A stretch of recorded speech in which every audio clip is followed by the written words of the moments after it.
મારી મામી ખૂબ જ સુંદર અને યુવાન હતી. તે ઘરમાં એકલી રહેતી અને મને રાતના રૂમમાં બોલાવતી અને તેની ઈચ્છા પૂરી કરાવતી. હું પણ ખુશીથી મારી મામી પાસે જતો અને તેની સાથે કેટલીક સુંદર ક્ષણો વિતાવતો. એક દિવસ મામીએ મને તેના ઘરે બોલાવ્યો. હું પણ ખુશ થઈ ગયો અને મારી મામીના ઘરે ગયો. હું મારી મામીના રૂમમાં પહોંચ્યો તો મામી નહાઈને બહાર આવતી હતી. મામીને જોતાં જ મારા હોશ ઉડી ગયા અને મને મામીનું પૂજન કરવાનું મન થયું. અને પછી હું પણ સહન ન કરી શક્યો અને મારી મામી ખૂબ જ સુંદર હતી. તે લાગતી ન હતી કે તે પરણિત છે. હું તે દિવસોમાં મારા મામાના ઘરે રહેવા આવ્યો હતો કારણ કે મારા માતા પિતા બંને દેશની બહાર જતા હતા. પહેલા જ્યારે નાના મામા પપ્પાને અભિનંદન આપવા આવ્યા તેથી તેણે પિતાને કહ્યું, સમીરને અમારા ઘરે મૂકી જાવ. પપ્પાએ તેમને ખૂબ સમજાવ્યા કે હવે સમીર મોટો થઈ ગયો છે અને પોતાનું ધ્યાન રાખી શકે છે. તેને પપ્પાને સમજાવ્યા અને મારી ઈચ્છા પૂરી થઈ. મારી પાસે અમારા જૂના ઘરની ચાવી હતી જ્યાં ખાલી પડ્યું હતું જેનો હું મારા ઘર માટે ઉપયોગ કરતો હતો. મામી મોનિકાના લગ્ન 10 વર્ષ પહેલાં મારા મામા સાથે થયા હતા. હું ત્યારે 10 વર્ષનો હતો. તે સમયે મારી મામીને જોઈને મને ખૂબ જ આનંદ થતો કારણ કે તે માત્ર સુંદર જ ન હતી પણ શરમાળ અને ભરેલા શરીરની માલિક હતી. મામા અને મામીની જોડીને મિસાઇલ માનવામાં આવતી હતી અને અત્યાર સુધી તે બંને બાળકોથી દૂર હતા. બંને તેમનું ભાગ્ય સમજીને દિવસો વિતાવતા હતા.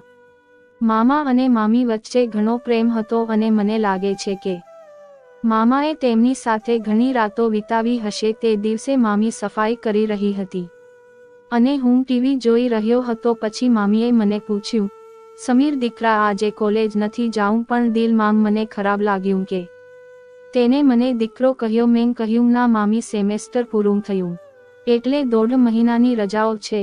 મામીએ માથું નમાવ્યું અને ઝૂકી ટેબલ પર કપડું મારવા લાગી.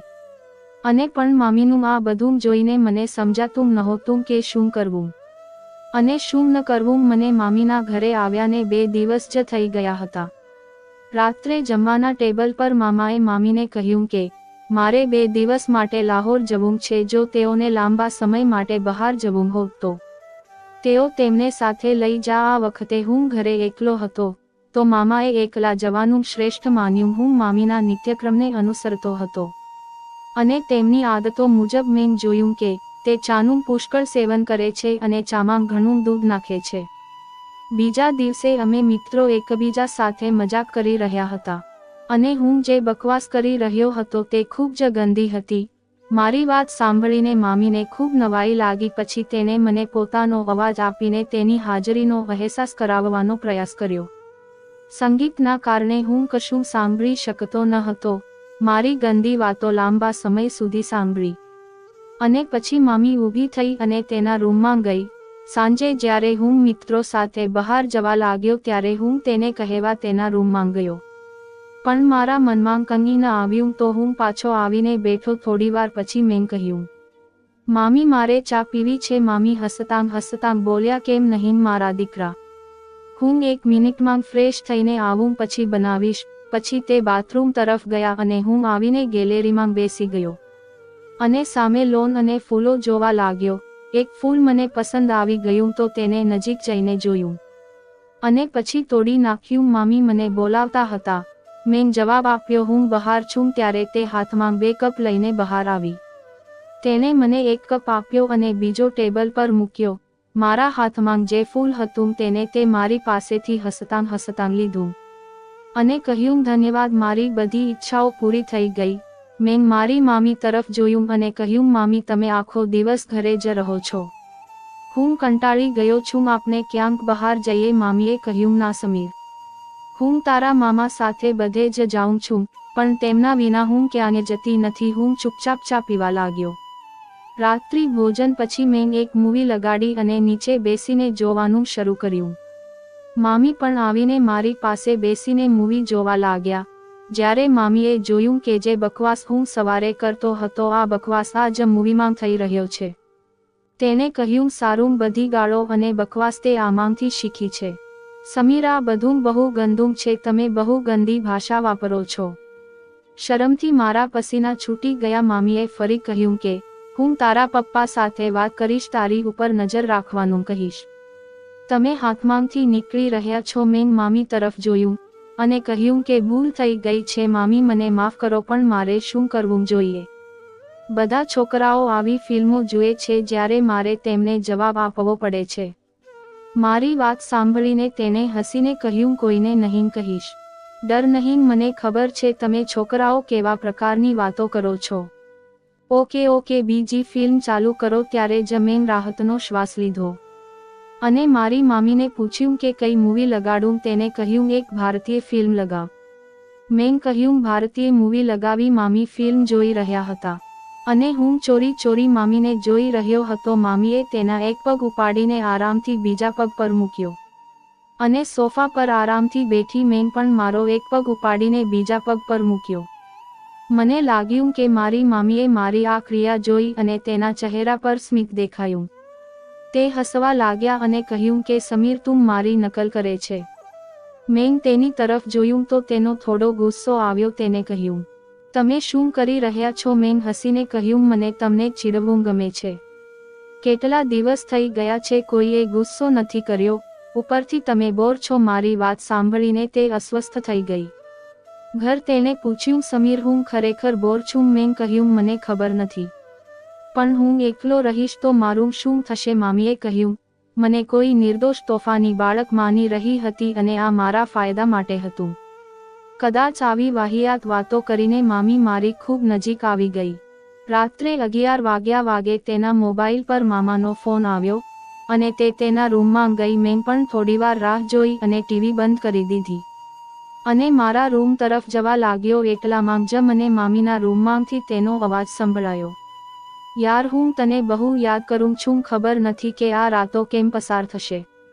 મને ખબર નથી કે બીજી બાજુથી શું કહેવામાં આવ્યું, પરંતુ મામીએ જે કહ્યું તે મારા માટે આશ્ચર્યથી ઓછું ન હતું. સવારે હું વહેલો ઉઠ્યો અને ફ્રેશ થઈને રસોડા તરફ ગયો. રસોડામાં કોઈ ન હતું.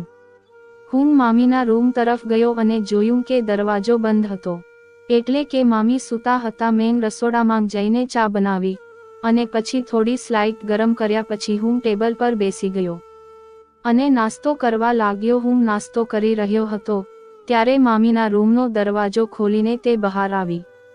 મારી સામે જોઈને તે થોડી શરમ અનુભવી અને બોલી, હું રાત્રે બહુ મોડી સૂતી હતી, જેથી સવારે વહેલી ન જાગી. મેં હસીને કહ્યું, કંઈ વાંધો નહીં, તમારે નાસ્તો કરવો છે, ચાલો આજે તમારો નાસ્તો હું બનાવું.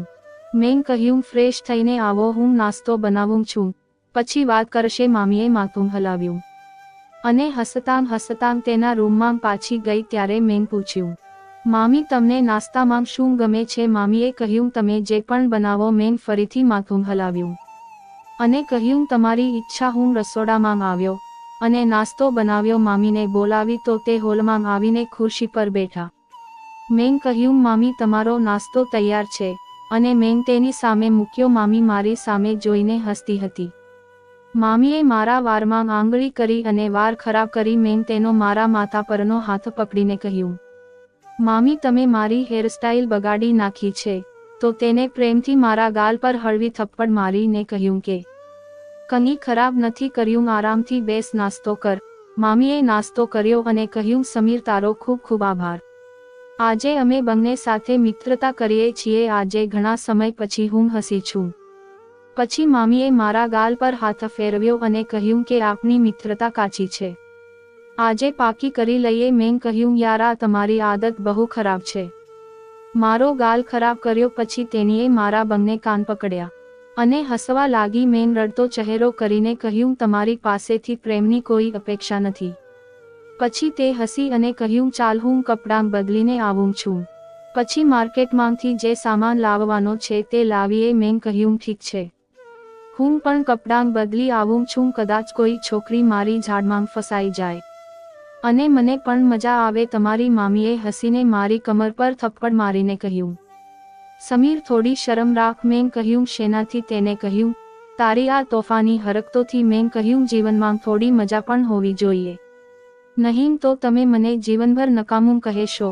પહેલા તો મેં શું કહ્યું તે મામીને સમજાયું નહીં, પણ જ્યારે તે સમજી ગઈ ત્યારે તેને ચપ્પલ કાઢી અને કહેવા લાગી, થોડી શરમ રાખ સમીર. હું હસ્યો અને પોતાના રૂમમાં ગયો. થોડીવાર પછી હું રૂમમાંથી બહાર આવીને સોફા પર બેસી ગઈ અને ટીવી જોવાનું શરૂ કર્યું. થોડીવાર પછી આંટી બહાર આવ્યા. જ્યારે તે બહાર આવી ત્યારે મારો શ્વાસ બંધ થવાની નજીક હતો. સફેદ શર્ટ અને જીન્સમાં મારી મામીને જોઈને કહ્યું, મેડમનો ઈરાદો શું છે?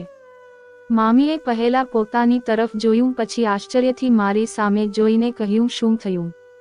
મેં મારા દિલ પર હાથ મૂકીને કહ્યું, મેડમ, તમારા દીવાનાઓ શહેરમાં હજારો હશે. જ્યારે તમે બહાર નીકળતા હશો ત્યારે લોકો તમારી સામે જ જોતા હશે. મામીએ હસીને કહ્યું, સમીર, થોડી શરમ રાખ. હું તારી મામી છું. મેં કહ્યું, ઠીક છે. પછી થોડીક મૌન પછી તે મારી નજીક આવી અને બોલી, ખરેખર તારી કોઈ ગર્લફ્રેન્ડ નથી? મેં તેની તરફ જોયું અને કહ્યું કે તમારા જેવી કોઈ મળી જ નહીં તો ગર્લફ્રેન્ડ શું પત્ની બનાવી લે, ભલે પપ્પાને સમજાવવા પડે. મામીએ હસતાં કહ્યું, તારી દેખાવ છું. મેં પણ પ્રેમની જેમ માથું હમાવતા કહ્યું, કેમને? તેને કહ્યું, તું નહીં સુધરે. મામીએ કહ્યું, સમીર, દૂધ લઈ આવ, પૂરું થઈ ગયું છે. મેં માથું હલાવ્યું અને દૂધ લેવા ગયો. પાછો આવ્યો, દૂધ ફ્રીજમાં રાખ્યું અને મામીને કહેવા ગયો, પણ રૂમનું અંદરનું દ્રશ્ય જોયું. મારો જીવ નીકળી ગયો. કદાચ તે હમણાં જ બાથરૂમમાંથી બહાર આવી હતી અને આ સમયે મારા પર કયામત આવી ગઈ. મારા પર પ્રેમ વધતો ગયો અને મારી હાલત એવી થઈ ગઈ કે મારા પગમાં જીવ ન હતું. હું પાછો જવાનો હતો ત્યારે મારી મામીએ કહ્યું, દૂધ લાવ્યો. જાણે મારા ગળામાંથી અવાજ ન નીકળ્યો. મેં હામાં માથું હલાવ્યું. તે ધીમેથી મારી તરફ આવી અને તેનો હાથ મારા નીચે મૂકી અને કહ્યું, શું થયું? સમીર. તેને મારો ચહેરો ઊંચો કર્યો અને તેની આંખોમાં જોઈને કહ્યું, કંઈ નહીં મામી. તેને કહ્યું, સમીર, સાચું કહો, તારી સામે આવી રીતે આવું તને સારું લાગ્યું? મેં માથું હલાવ્યું અને કહ્યું, જો તમને એવું લાગતું હોય કે હું તમારી તરફ આકર્ષાઈ રહ્યો છું તો તમે ખોટા છો મામી. પણ આ બધું બરાબર નથી. મામીએ ઊંડો શ્વાસ લીધો. તેને લાગતું હતું કે હું પાગલ છું. મેં ફરી માથું ઊંચું કરીને કહ્યું, પણ હું એ પણ નથી ઈચ્છતો કે તમે મને થોડા સમય માટે તમારો માનો ને પછી જીવનભર માટે છોડી દો. આ મારી મામી માટે ખૂબ જ નાજુક નિર્ણય હતો. તે એક બાજુ પલંગ પર બેઠી અને કહ્યું, મારી પાસે આવ અને અહીં બેસ. હું ધીમેથી ચાલીને તેની પાસે બેઠો. તેને મારો હાથ પકડીને તેના હાથ પર મૂક્યો. કહ્યું, સમીર, તને જે મળે છે તારે આભાર માનવો જોઈએ. થોડીવાર પછી હું શાંતિથી રૂમમાં પાછો આવ્યો. પછી મને લાગ્યું કે મામી અંદર રડી રહી છે. તેનો અવાજ અમારા દરવાજા સુધી આવ્યો. મેં કહ્યું, શું વાત છે? કેમ રડો છો? અંદરથી અવાજ આવ્યો, મારે ફક્ત થોડા સમય માટે એકલા રહેવાનું છે. કૃપા કરીને તારા રૂમમાં જા. મેં કહ્યું, ઠીક છે, પણ આગળ શું કરવું તે અંગે મને કોઈ ખ્યાલ ન હતો. હું ઝડપથી મારા રૂમમાં પાછો આવ્યો. વિચાર્યું, હું તેને થોડા સમય પછી જોઈ લઈશ. તે દિવસથી હું મારી મામીને ખૂબ પ્રેમ કરવા લાગ્યો, કારણ કે તે ખૂબ જ એકલતાનો શિકાર બની ગઈ હતી અને મને પ્રેમ કરવા લાગી હતી. એક રાતે તે મારી પાસે આવી કહેવા લાગી, સમીર, તારા મામા મને જરા પણ સમય નથી આપતા. તે આમ જ શહેર છોડીને જતા રહે છે. મને પણ કોઈના સાથની જરૂર છે. ફક્ત એક રાત મારી સાથે વિતાવી લે. ત્યારબાદ હું તને નહીં કહું અને કોઈને કંઈ ખબર પણ નહીં પડે. મેં કહ્યું, મામી, પણ આ કેમ શક્ય છે? તેને કહ્યું, બસ એક રાત પછી નહીં કહું. તે દિવસ મેં ખૂબ વિચાર કર્યો અને એક રાત માટે માની ગયો. તે રાત હું બપોર વાગ્યે તેના રૂમમાં ગયો. તે નહાઈને બહાર આવી. મેં અંદર જઈને દરવાજો બંધ કર્યો. તેને રેડ સાડી પહેરી હતી જેમાં તે આરપાર દેખાતી હતી. તેના ભીના વાળ હતા. મેં જઈને મામીને પકડીને તેને ગળે લગાડી. તે પણ ખૂબ ખુશ થઈ ગઈ.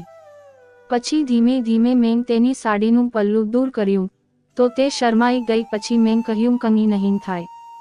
થોડીવાર તે કહેવા લાગી, સમીર, તું તો બહુ બદમાશ છે. મેં કહ્યું, હવે મોકો આપ્યો તો દેખાડી દઉં આ બદમાશ શું કરી શકે છે. તે હસવા લાગી. પછી મેં તેને ઉપાડી બેડ પર સુડાવી. ધીમે ધીમે તે મધોશ થઈ ગઈ. મેં કહ્યું, વાહ, આટલી ઉતાવળ? તો તે શરમાઈ ગઈ. પછી મેં મામીના ઘરે થોડા દિવસો વિતાવી અને પછી મારા માતા પિતા ઘરના ઘરે પાછો આવી અને હું મારા મામીના ઘરે હવે અવારનવાર જાઉં છું અને તેને ગિફ્ટ આપું છું। તો મિત્રો, જો તમને આ વાર્તા ગમે તો વિડીયો લાઈક કરો અને અમારી ચેનલને સબસ્ક્રાઇબ કરો।